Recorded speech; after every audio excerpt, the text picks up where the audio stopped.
They say the best camera you have is the camera you have with you, and for most of us, most of the time, that's our phone. But what if the best camera you had with you also came with an autonomous camera crew? Well, Insta360's Flow is like camera, director, tripod, operator, and gimbal all in one.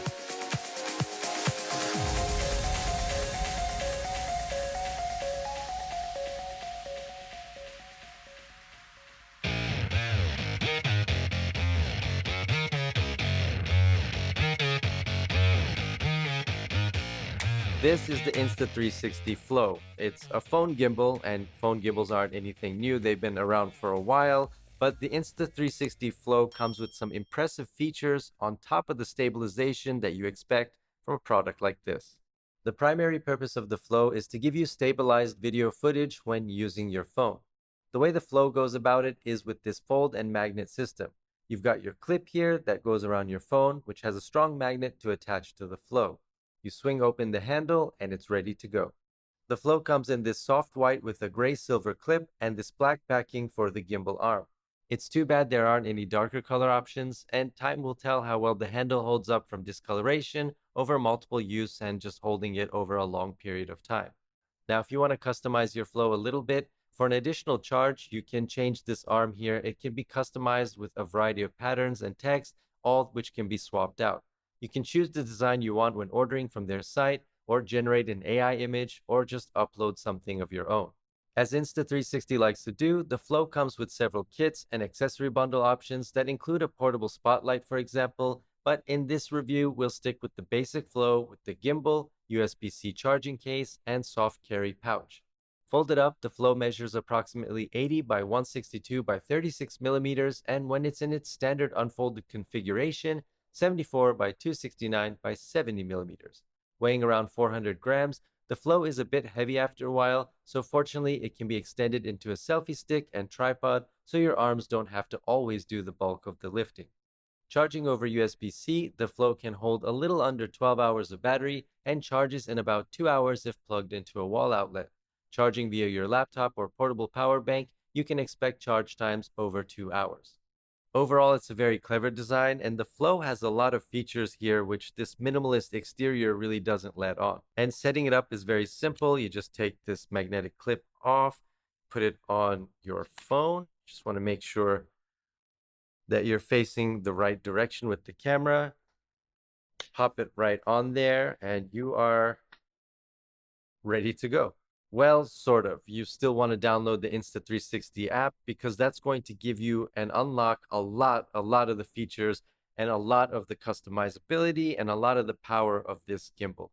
Insta360 has a powerful app for its products, and the Flow is no different.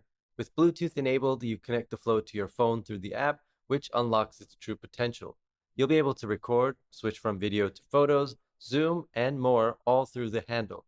The app also lets you go through some of the other modes like sport, city, or nature. There's also a voice assistant that can suggest modes for you.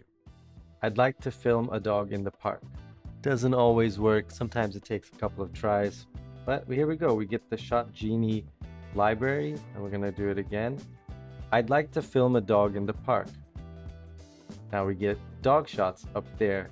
So it does do a decent job of figuring it out. And if I go into that shot gallery, it's going to give me a different types of dog shots that I can use. And it also comes with a couple of examples so you can see basically the kind of shots you can get when you're with your dog and when the dog is running, or the side of the dog. Gives you a bunch of ideas, owner and dog.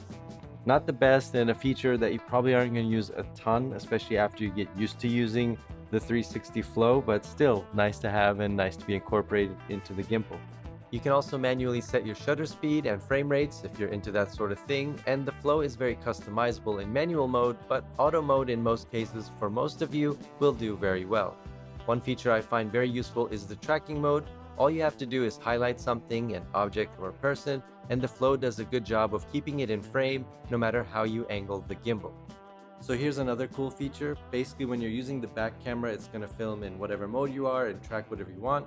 But if you do 1, 2, 3 clicks of the little trigger there on the handle, it will switch over to the selfie mode, and then when you hit record, it's going to automatically keep you in frame because it's gonna realize that probably if you're in selfie mode, you're gonna want to take pictures of yourself. So really cool and nice little added feature there in the Flow. One thing you'll have to remember though is to get the magnetic clip and your phone camera pointed in the right direction. There's a little icon here on the clip, but if you're left-handed, it might feel a bit backwards. Now here's one other thing I don't quite like about the Flow. So you can see this magnet here, and you can see that it's got this little ridge here, and if you look at the backing here, it's got the ridge. That's got to line up with here, but because it's a magnet, you can stick it kind of like sideways, and then when you do, the gimbal just kind of freaks out when you turn it on, and it gets really, really confused, and it's probably not going to drop your phone, but it might throw you off as well. So you just got to remember to line up this little magnetic part right there with the little magnetic indentation there as well. So when it lines up and it's fully locked, and then you turn it on, it's going to be ready to go. But if you don't, it's going to start flipping around and just kind of freak out.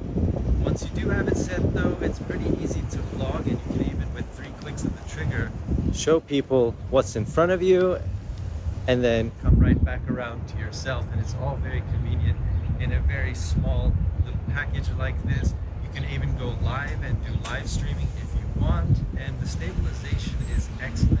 If you have a newer phone, it's going to just add to the stabilization. It's going to look very, very smooth, as you can see. But if you have an older phone, it's really, really going to make a difference, because those phones don't have as good of a stabilization. It might not even have stabilization video.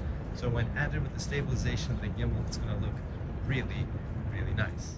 But as clever and as compact as the Insta360 Flow is, it really isn't pocket-sized. But the Flow is great on the go and a lot less conspicuous than carrying a larger camera. You'll most likely still need a small bag or a pouch to carry it in, which you probably would have with you anyway when you're traveling. But if you're really looking for pocketable, Insta360's X3 or a GoPro would make a better fit.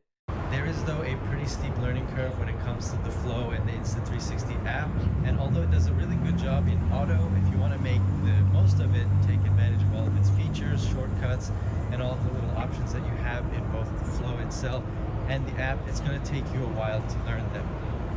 And you may never get there. Like I said, auto works just fine, but even this little trick, see, didn't quite work. Even this little trick,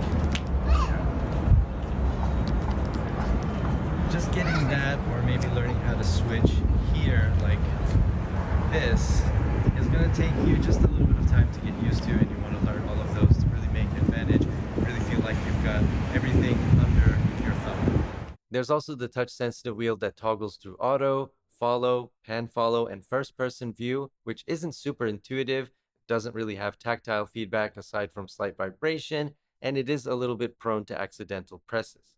But the Flow is great on the go, and it is a lot less conspicuous than carrying a larger camera. For example, when I was in Almaty's main market, security there wouldn't let me film with my DSLR, but a phone on a gimbal you could probably get away with. And you can see how this could be useful, not just for vlogging, but if I go and track my face now, and let's say I wanted to film a video of myself cooking and share it with my family and friends, or let's say I was working on an Instagram reel or something for TikTok or even just for YouTube, and I want to have the camera be able to follow me around as I'm walking and talking. Having the Flow is really like having a camera person with you, following you around and making sure that you are in the shot no matter where you happen to move. You do see a lot more people using gimbals, especially when you're traveling, and cameras on phones have gotten so good lately that you're not really compromising quality for portability. If you're a vlogger or you travel frequently and you don't want to carry around a DSLR, or maybe you just want to go with a very minimalist photo and video kit, or you just want to remain as conspicuous as possible, then the Insta360 Flow is a very powerful gimbal. It uses a ton of options, whether you use all of them or not, and it is pretty competitively priced when you compare it to the competition.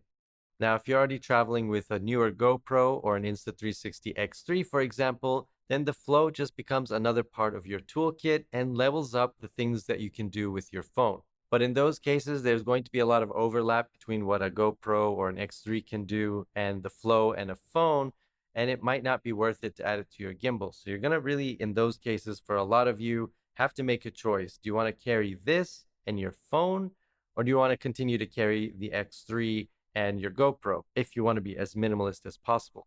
If you carry both of those things, there's going to be a lot of overlap, so you'll have to pick and choose which you want. But if you have a DSLR and you really want to go with something smaller when you're on the road or in specific situations, then the Flow is a good gimbal to take a look at. That's my review of the Insta360 Flow. Let me know if you have any questions down in the comments below. And while you're down there, hit the like and subscribe buttons. I'll have new videos for you every week, and I will see you in the next video.